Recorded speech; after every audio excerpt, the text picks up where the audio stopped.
Allora, quando, a che età sei diventato partigiano? Avevo quasi 18 anni. Che emozione hai provato durante la lotta di liberazione? Dio. Ma non so, emozioni. Ma io ero un antifascista. Nella mia famiglia erano tutti antifascisti. Mio papà aveva preso le botte quando io ero un ragazzino e aveva visto la scena quando è stato picchiato dai fascisti. Di emozione, è certo che si è emozionati, perché ero giovane, vado in montagna, a un posto in montagna, vado in una squadra che era comandata da due inglesi, ufficiali inglesi, una squadra partigiana. Certo che per i momenti ero un po' emozionato, poi passò tutto. Come ci si sente quando bisogna uccidere qualcuno? Prima di tutto dico una cosa, io a sangue freddo non ho mai sparato a nessuno, neanche anche se ero criminale. Anzi, voglio dire una cosa. Un giorno noi eravamo in un posto, in un paese, su per un sentiero arriva un tedesco, un austriaco, vestito da tedesco con le mani alzate, per un sentiero viene verso di noi. Noi lo abbiamo accolto, eravamo in 4-5 in quella base lì, fermi, e l'abbiamo accolto, cosa dire, fare prigioniero. È venuto lui con le mani alzate e io ero con una squadra che non faceva tanti complimenti quando facevano dei prigionieri o qualcuno si arrendeva. E non facevo, i miei amici non volevano fare tanti complimenti neanche quel soldato lì che si era reso volontariamente e volevano fucilarlo come di solito si faceva. Io l'ho impedito, ho salvato praticamente dalla morte quel soldato lì. È rimasto prigioniero per un po' di tempo. Poi io ho cambiato formazione, sono andato con un'altra formazione di partigiani, ho cambiato il distaccamento. E un giorno sono passato in un paese dove c'era la mia vecchia squadra e c'era quel tedesco lì, quell'austriaco lì, che armato e era diventato un partigiano. Cioè, io dico che se si fosse stato ucciso non sarebbe stato un partigiano.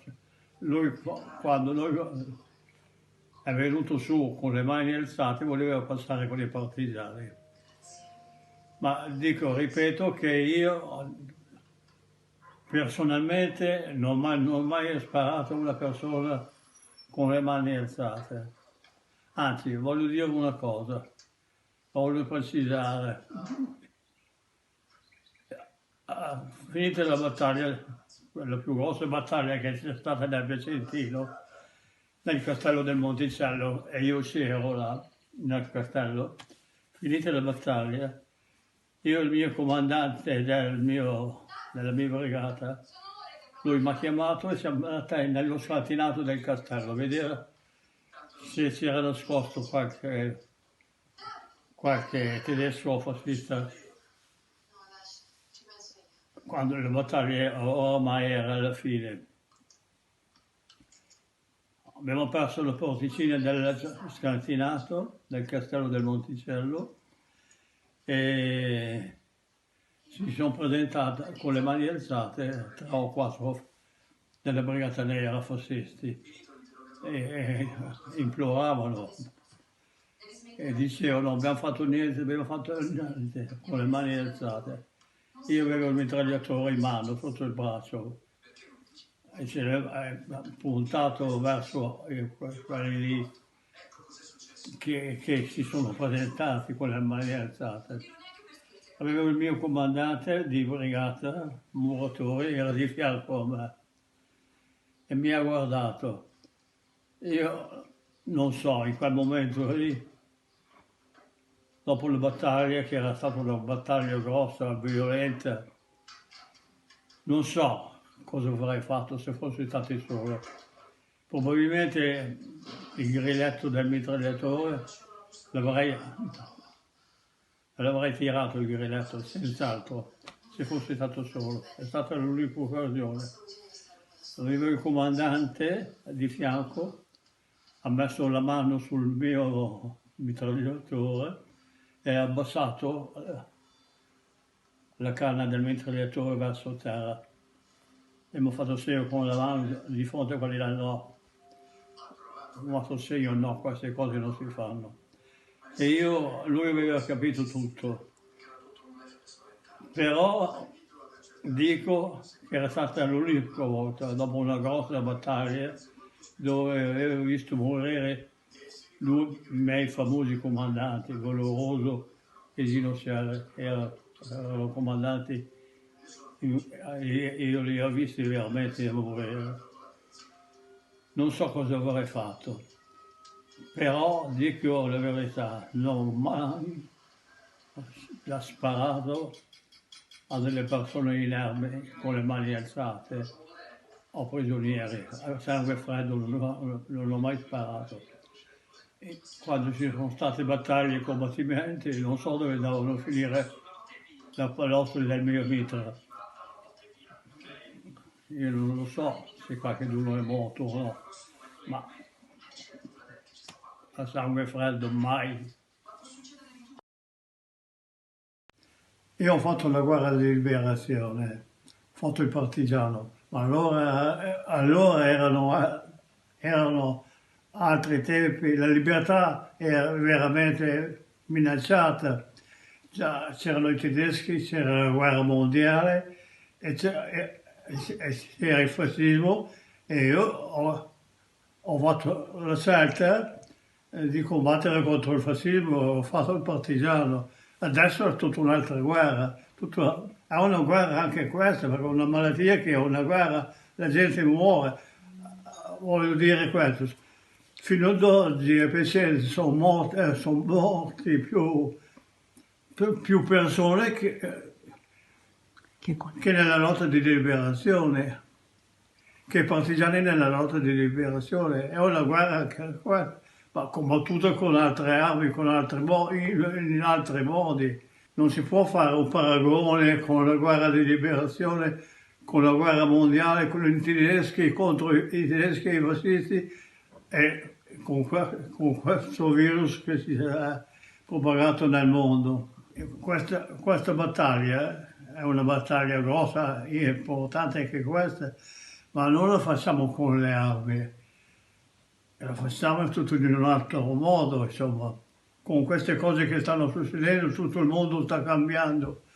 Penso che la nuova gioventù che ci sarà dovrà porsi questi problemi, come cambiare la società. Noi al 25 aprile andavamo in piazza, facevamo il corteo, andavamo in piazza Cavalli. Sono passati 75 anni da quegli eventi. Tante cose si sono cambiate. L'Italia è un paese democratico. Viviamo in una situazione tutta particolare, mai vissuta con il virus. Però dico ai partigiani, il 25 aprile ci sono tanti modi per ricordarlo.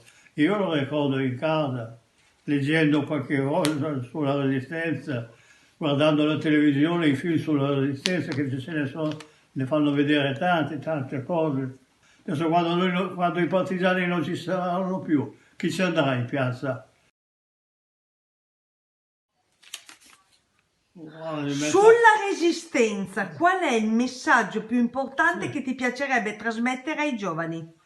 Il messaggio più importante che vorrei trasmettere ai giovani, se è possibile, è questo, che genera questi orrori, che fa odiare famiglie contro le famiglie, che genera tutti questi misfatti. In definitiva è la guerra. Odiate la guerra, difendete la pace con tutte le forze che avete. È la pace, l'unione tra gli esseri umani che bisogna creare, che bisogna... Ecco, io il messaggio che voglio trasmettere, che vorrei trasmettere ai giovani, se potessi, è questo, di amare la pace, di difendere la pace, lottare contro la guerra e chi vuole la guerra, perché è la guerra che genera tutti i mali del mondo. Ho suonato il campanello, è uscita una signora con un bambino piccolo, bambino di 4 o 5 anni, non lo so.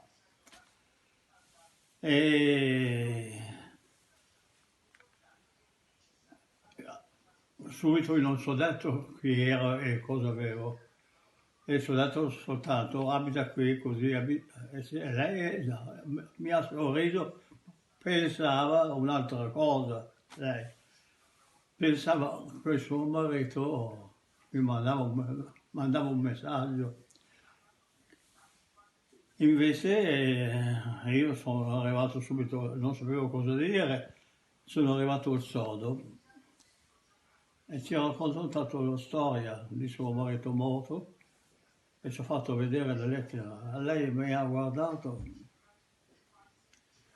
e si è messa a piangere. Ecco, volevo dirti questo, che la guerra che crea queste cose. Non si tratta di nemici o amici, le mamme sono uguali dappertutto e le lacrime che vengono fuori dai suoi occhi sono tutti dello stesso colore, non ci sono lacrime rosse, lacrime azzurre o lacrime bianche, le lacrime sono tutte bianche e tutte le mamme quando o spose, quando annunciano la morte di un familiare, piangono, siano di destra o di sinistra.